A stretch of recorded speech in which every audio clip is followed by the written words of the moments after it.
Our San Francisco Giants are almost ready to get started here in year number 4. Today we will have part 2 of the offseason, if you will, going over international free agents, some last-minute trades around the league, and spring training as we look to narrow down our roster spots. Last episode was the bulk of the offseason. We made some big decisions, re-upping a number of key players from last year's squad, but also letting some guys go. Robbie Ray, AJ Minter, Michael Kopech, Jonathan India, and Jorge Soler are all gone, but we replaced them with really strong additions that I think hopefully will be able to help lead this team over the hump. That starts with our new 5th starter in the rotation, Tristan McKenzie, who we gave a 1-year prove-it deal to, and he's going to have to prove it with these young guys, specifically Fernando Molina, chasing his spot.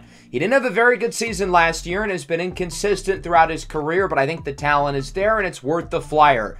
In the bullpen, I wanted to shake things up. Our pen was really inconsistent last year, so we signed lefty Jojo Romero to be the setup guy behind Camilo Duvall, along with John Schreiber and Dylan Tate as solid veterans. Orlando Arcia, the reigning World Series MVP, comes over from Atlanta, and he will be our regular everyday shortstop, while the biggest addition we made into the offseason was Ian Happ, the versatile switch hitter from the Cubs, to a 2-year deal for around $35 million. He's been awesome over the last 2 seasons. In 2025, WAR at 5.6 in just over 100 games. This past year, WAR at 6.1. He's been incredible and a guy who I think we can build our lineup around over the next couple of years. I like where our roster's at, but I imagine there's a few teams looking to make some last-second moves around the rest of the league. And we'll start with the Nationals trading both Josiah Gray and Mackenzie Gore to the Cardinals. Both of these guys are on the last year of their deal. Both of them are coming off of strong seasons. And Washington wants to sell high to a Cardinals team who does not have a particularly good rotation. The big get in this trade is Mason Wynn, the talented young shortstop, but the Cardinals landed a really good international free agent at shortstop, who we'll talk about in a couple of minutes, and they have the bridge over him with Jorge Polanco, so that means Mason Wynn becomes expendable. Along with him, the Nationals will be getting 2 strong pitching prospects with Dave Stevens and Peter Garcia Manalo, another former international free agent prospect. This is what happens when you have good fortune with the wheel. Your prospects become better than you expect, and you're able to make more big moves because of it. The Cardinals, as you can see, taking advantage, but they're not the only team adding some pitching. The Phillies are acquiring Reed Detmers from the Los Angeles Angels.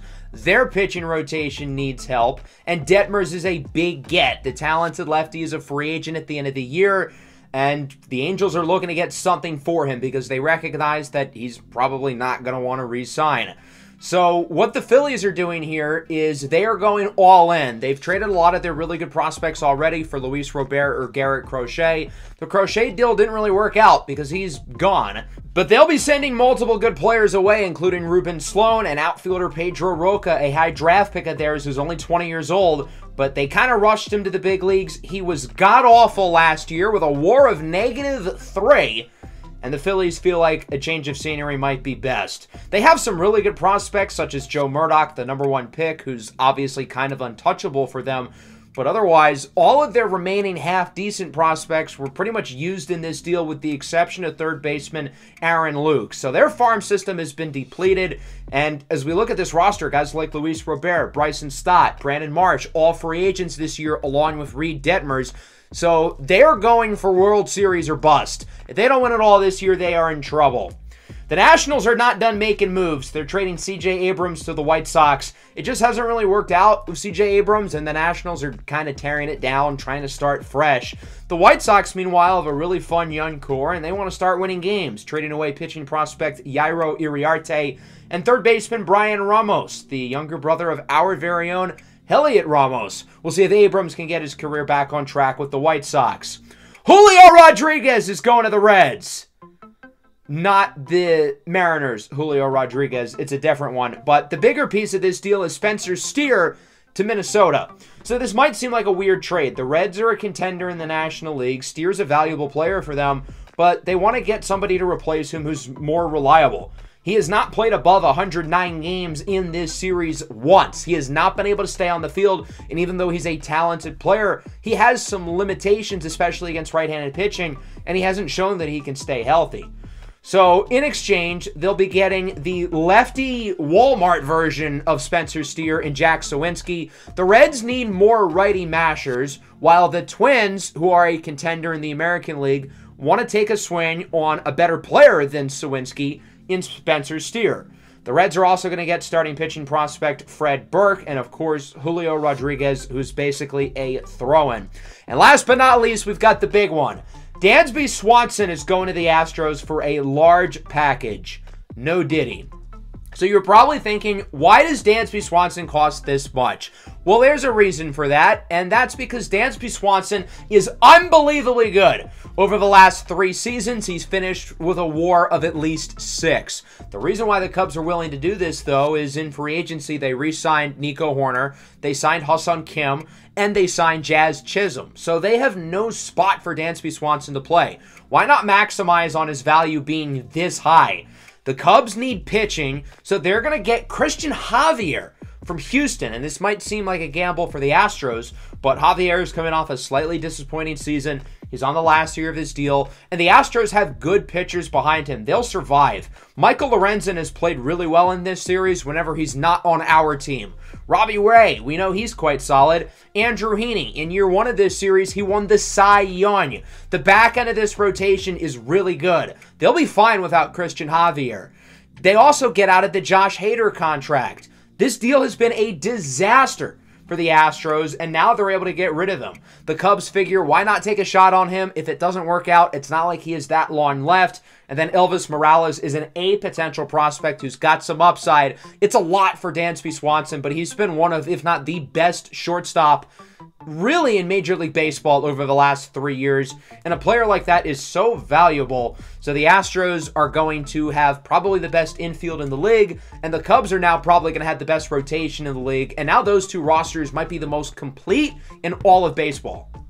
We actually ended up getting a trade offer as well. Certainly not as significant as some of those, but Jonathan Aranda for Luis Matos, I think I'm going to decline. And with that, we make it into spring training. The offseason is done for all 30 teams.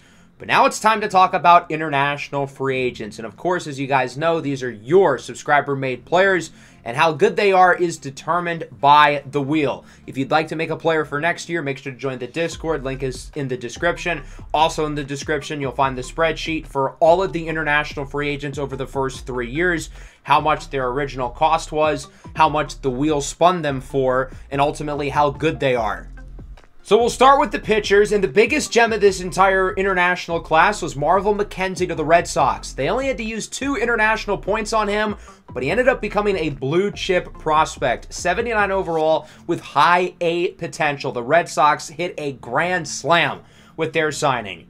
Jean Gaston from Canada goes to the White Sox. Bonifacio Benedetti to the Guardians. Their bullpen is looking really nice, obviously with Emmanuel Clase leading the way. Now they have another great reliever. Bruno Augustus to the Tigers. Gregory Cintron to the Angels. The Angels have actually been really lucky in this series, whether it's the wheel or the draft lottery, but this year not so much.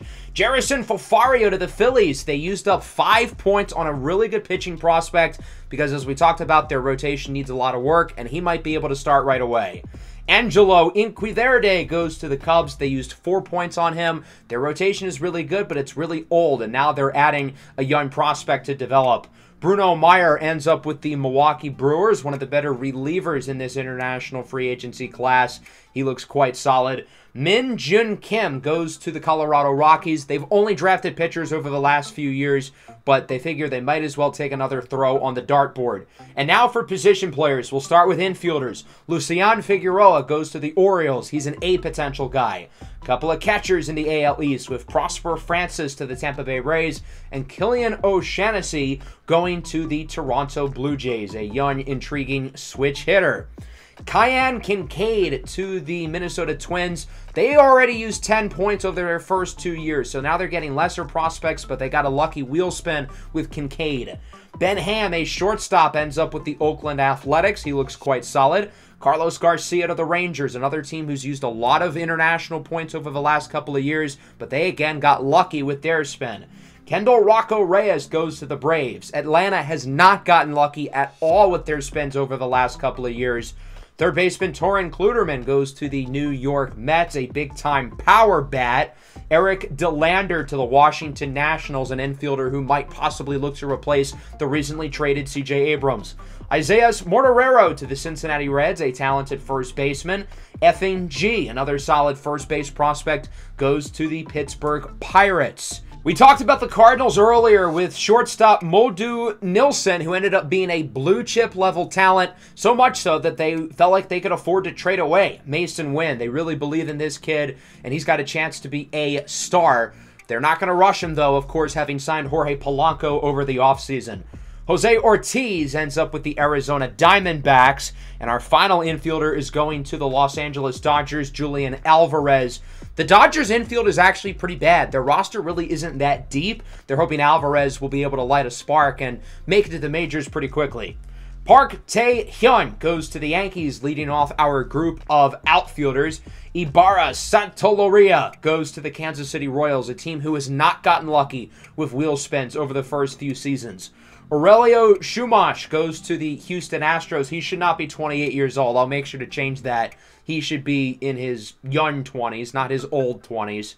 These guys are supposed to be prospects. Keisuke Yamada goes to the Seattle Mariners. He ended up being an unlucky wheel spin, only a 56 overall. Jose Beltran to the Marlins. The last time the Marlins had a player named Jose Beltran, it did not work out at all. If you know, you know. And we wrap things up with the San Francisco Giants. We would end up signing Simone Vincent, and we only spent 1 point on him because we used so much on Munetaka Murakami last year. We only have 4 points to spend over the next 3 seasons.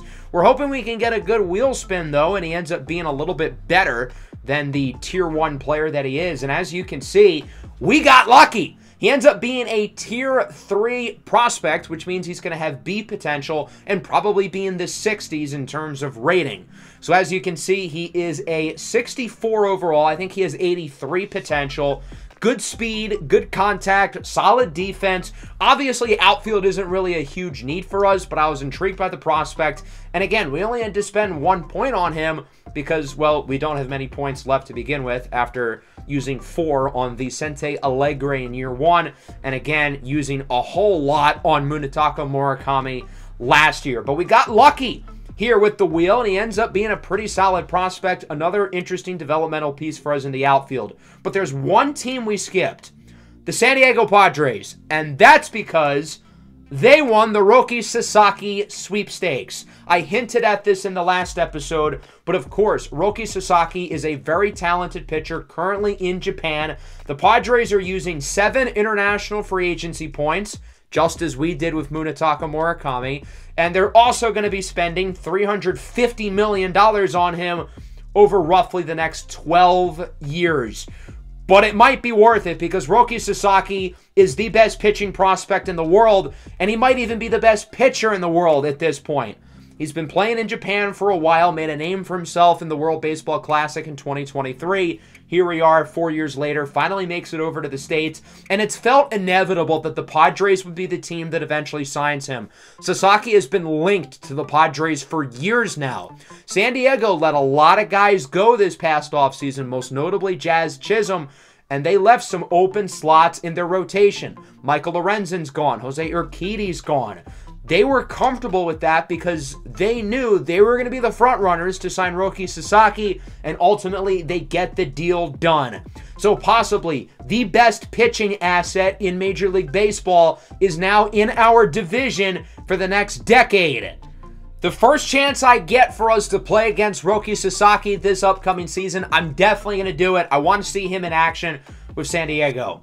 Let's now talk about spring training. We've got to figure out who's going to make the roster. Against lefties, this is basically going to be our first team, if you will, and then against righties, this is going to be our second team. The name to watch is the first-round draft pick out of Michigan, Johnny Hackman, who I'm going to go into detail about in just a moment. As for the rotation, we don't really have a competition for our starters. I think we know who the 5 will be, but I want to see if any of these young guys perform well in case somebody like Tristan McKenzie struggles throughout the season, to see if one of these these guys, Fernando Molina in particular, can potentially replace him in the rotation.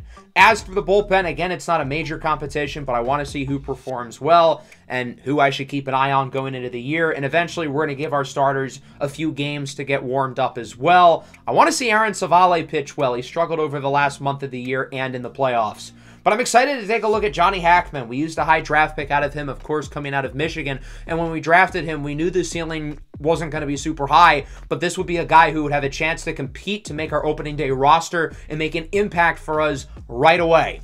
At surface value, this might look similar to Tommy Rogers last year because he was an 81 overall himself, trying to make the opening day roster, and obviously he did not make it before being brought up a couple months later. But I think with Johnny Hackman, it's a little bit different because unlike Rogers, we're not treating him like our franchise player. We're expecting to get contributions from Hackman right away, and if he is a good spring training, there's a real shot that he's going to skip minor league baseball entirely and make the roster. We're going to player lock a few games with him and just see what he looks like on the field. His first start will be against Jacob deGrom. That'll be interesting. Now, deGrom is kind of washed. He lost Game 7 of the World Series last year to Atlanta as Hackman hits this one up the middle. Luckily, it won't be a double play as he is safe at first. That's actually his second at-bat of the spring. He ended up playing in the first game, went 1-for-1 with a base hit and scored. I'm curious to see what he looks like defensively because he's not great as a defensive prospect, and obviously we've really prioritized defense over the last few years as we get the runner out at third.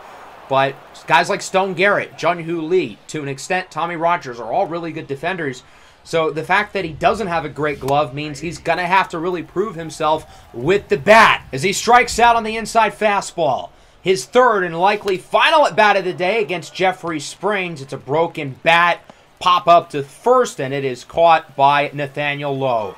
An uneventful day for Johnny Hackman. He goes 0 for 3, and the team loses 10-5. The Rangers ended up with 18 hits.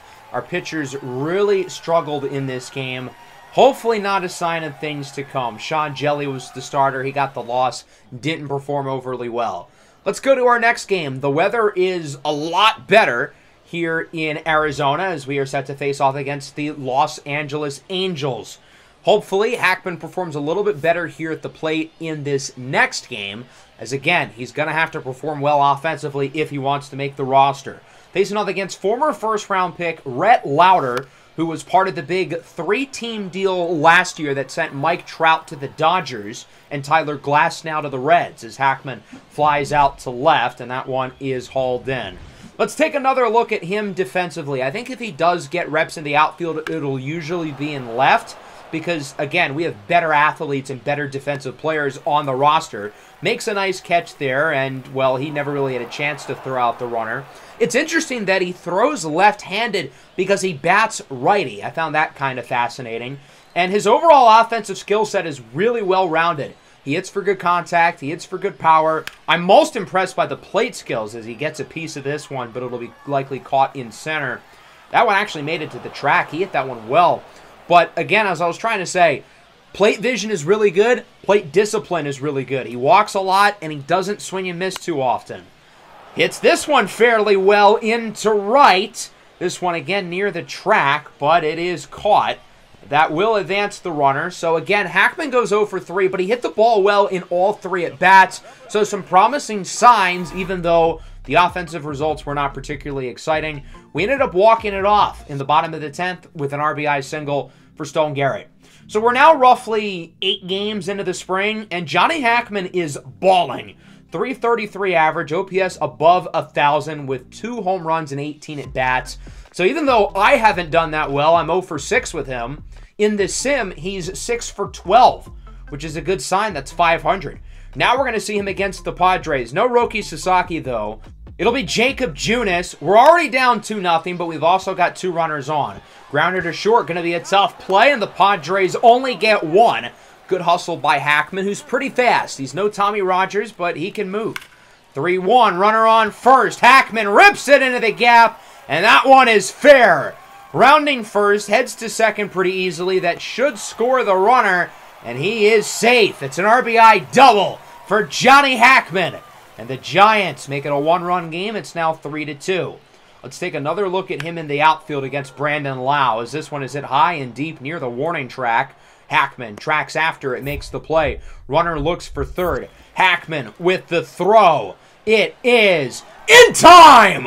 Part-time ball player, full-time sniper. Johnny Hackman, not known for his arm, but you love seeing that. We drafted him because of his bat, but if he'll be doing that, then that'll be a pretty nice bonus as he turns the double play basically on his own. Good tag, though, at third as well. That looks like Zach DeZenzo, another guy competing for a roster spot. Into the bottom of the fifth. This one is popped up. It'll be caught at second. But overall, pretty good game for Johnny here. He goes 1 for 3, RBI double, tags out a runner with an impressive double play. Unfortunately, it would not be enough to get the win as we lose 5-4. That'll bring us into this matchup here against the Reds. Spring training is winding down. Many of these roster battles are winding down, not just for Johnny Hackman, but as we look at for potential bench bats within the lineup. Guys like Liover Peguero, Marco Luciano, Zach DeZenzo, even Elliot Ramos possibly, Kyler Rodriguez, and others looking to make sure they make this roster, along with Johnny Hackman, who launches this ball into center! No doubt about that one! Two-run shot off of Hunter Green here in the bottom of the first, and the Giants lead it 2-0. Home run number 4 here in the spring for Johnny Hackman, and that ball was crushed. 424 feet. Again, no doubt about it. One of the best power hitters, not just in the Big Ten, but in all of college baseball last year, and so far, albeit in a limited sample size, that seems to be translating here to the big league level. Hunter Green is obviously a very powerful pitcher, and Johnny Hackman obliterates that on the first pitch of the at-bat. He didn't even have to work the count. Got settled in immediately and crushes it. 104 off the bat to put San Francisco ahead early. Now, unfortunately, the rest of the team wouldn't really get momentum out of it. We're down 5-2 here in the fourth. Again, first pitch swinging, this time not hit quite as well as it is caught by Christian Encarnacion Strand for the first out of the inning. Let's go bottom 6 now. Another flamethrower, Tyler Glasnow, is in the game, and he gets Hackman looking on 3 pitches. That did not look like a strike, but credit to Glasnow, that was a great pitch. So we're going to travel to the bottom of the 9th. We're down by 1. I figured why not? Let's hop in. Let's see if we can get the win. Jun-Hoo Lee is up with the tying run at first, and Lee gets a hold of this one. He hits it well into center, but that one will be caught for the second out of the inning, and the runner will have to retreat. That'll bring us down to Tommy Rogers, who's had a solid spring. Not hitting for great power, but he is hitting 300. He hits this ball high and deep into left field. Back at the track, at the wall for the game. It is caught. And the Reds win it 5-4. I thought that one had enough to go over. Would have been a walk-off home run for Tommy Rogers. But unfortunately, it was maybe a foot shy.